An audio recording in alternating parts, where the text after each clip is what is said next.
Hi మిత్రులారా, నమస్కారం. నిరుద్యోగి యువత, నిరాశ నిస్పృహ గురి కావద్దు. ఈ దేశానికి సరి అయినటువంటి శక్తి ఎవరంటే యువకులు. ఈ ప్రపంచంలో ఎక్కడా లేనటువంటి హ్యూమన్ రిసోర్సెస్ యువకులు భారతదేశంలో ఎక్కువగా ఉన్నారు. కాకపోతే వాళ్ళకి దశ దిశ తెలియక, సరైన దారి దొరకక ప్రతి గ్రామంలో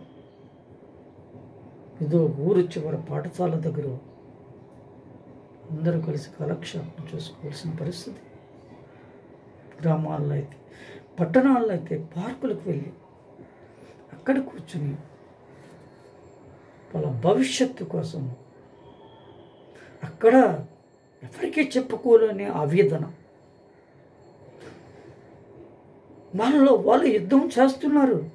భవిష్యత్తు ఏమిటి, ఎలా ఏమవుతాను, చదువుకున్నాను కానీ నాకు తగిన గుర్తింపు ఎప్పుడు వస్తుంది, నాకు పని దొరుకుతుందా అని ఆలోచించేటటువంటి యువతరమా. మీకు ఆదర్శంగా ఉత్తరాంధ్రలో ఎంతోమంది ఉన్నారు.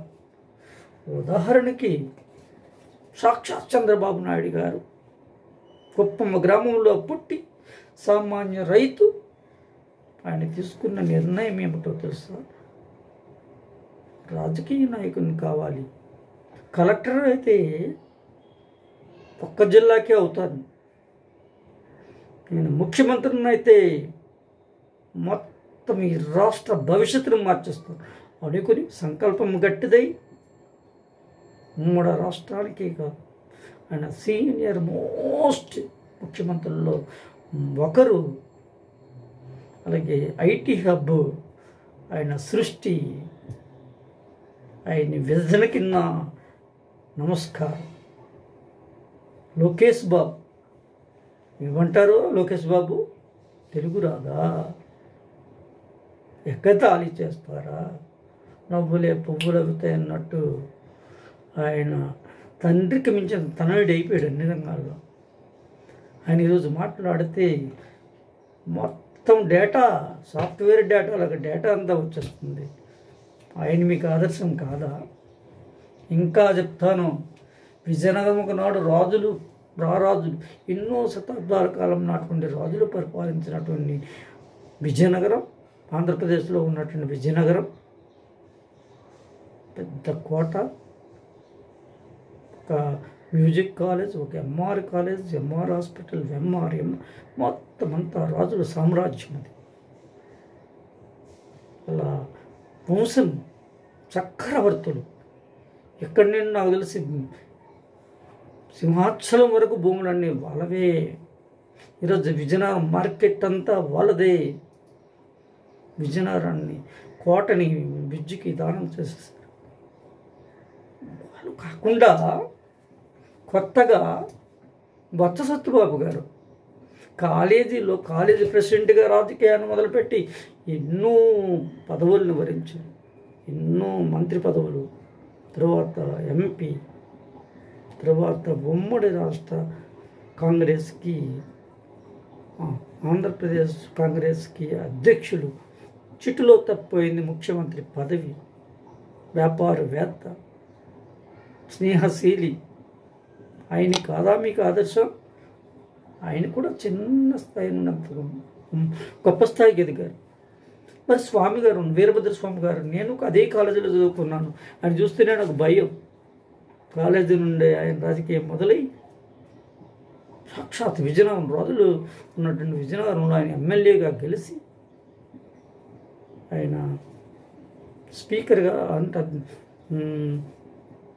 డిప్యూటీ స్పీకర్గా కూడా పనిచేసి వ్యాపారవేత్తగా ప్రజల హృదయాల్లో పెద్ద ఇద్దరు. బొత్స సత్యబాబు గారు మొత్తం వటవృక్షంలో గాలేశారు.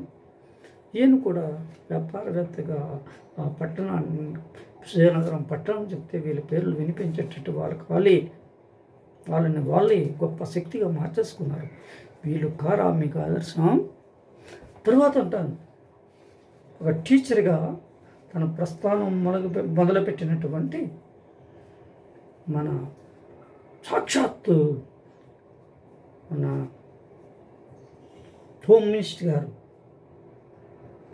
బెంగళపూడి అనిత గారు, teacher, now is our home minister, the great home minister.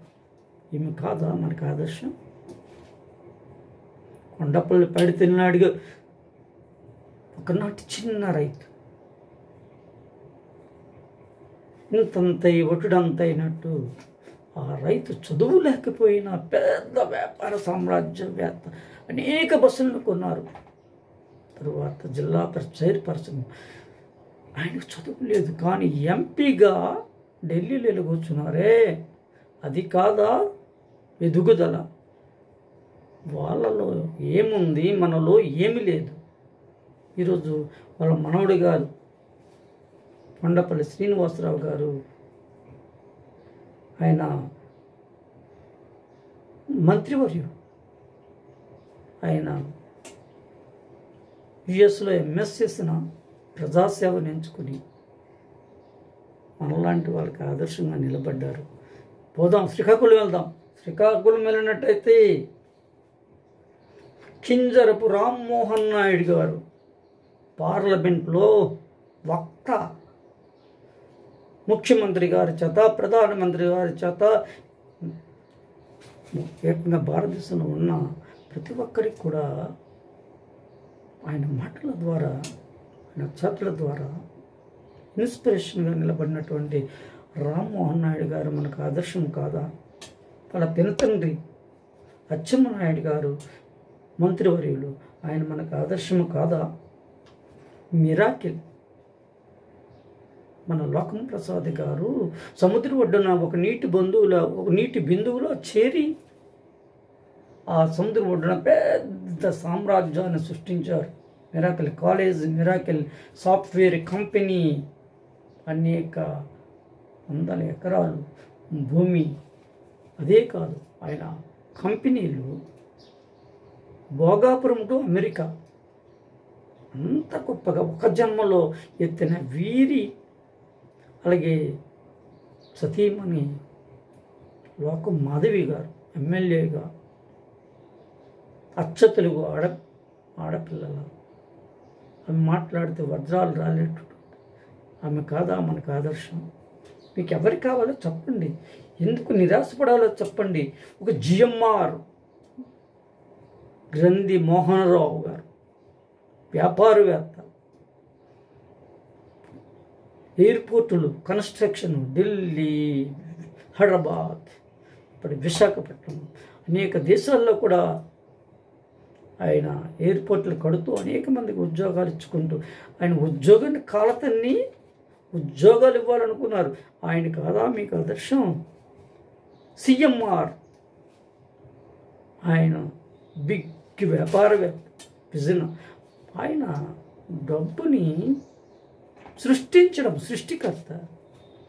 ఇలాంటి వాళ్ళని మనం ఆదర్శంగా తీసుకుని వీళ్ళ పాఠాలు మనం నేర్చుకుందాం. మనం కూడా ఒక మట్టి నుండి మాణిక్యాలు పోదాం, మట్టి నుండి బంగారాన్ని తయారు చేయండి. చెక్క పట్టుకుని చక్కగా ఆలోచించు, ఇదొక మోడల్ని తయారు చేయండి. ఒక మెకానిక్ అయితే ఒక కొత్త మోడల్ కారును తయారు చేయండి. ఉద్యోగం అనుకుని ఉండొద్దు. మనం ఏది పట్టుకుంటే ఏ పని, చిన్న పనిని మొదలుపెట్టి పెద్ద పని వరకు ఎదగొచ్చు అని చెప్పడానికి చాలామంది మనకి మనం తెలుసుకుంటే చాలామంది పుస్తకాల్లో ఏముంది, అక్షర జ్ఞానం ఉంది, కానీ ప్రపంచంలోకి వెళ్తే ఎలా ఎదగాలి, ఎవరిని చూసి ఎదగాలి, ఎక్కడ మొదలుపెట్టాలి, ఏ చిన్న పని పెద్ద పని ఏం లేదు. ఏ పనినైనా నువ్వు పట్టుకుని గట్టిగా కష్టపడితే రాణించి ముందుకు వెళ్ళిపోతావు. నువ్వే గొప్పవాడి.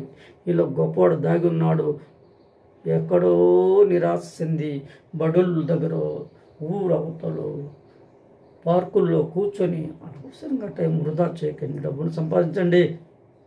మీ కత్తి ఎటిల్లా జారే. చదువుకున్నారు కాబట్టి విద్యావేత్తలారా, మరి నేనెందుకు చెప్తున్నాను నువ్వెవడివే అంటే, నేను ఒక సామాన్యుడిని, కష్టాల లోతుకెళ్ళి ఆ బాధలు అనుభవించాను, అది మీకు పంచుకోవాలనిపించింది. అందరికీ బాయ్, నమస్కారం.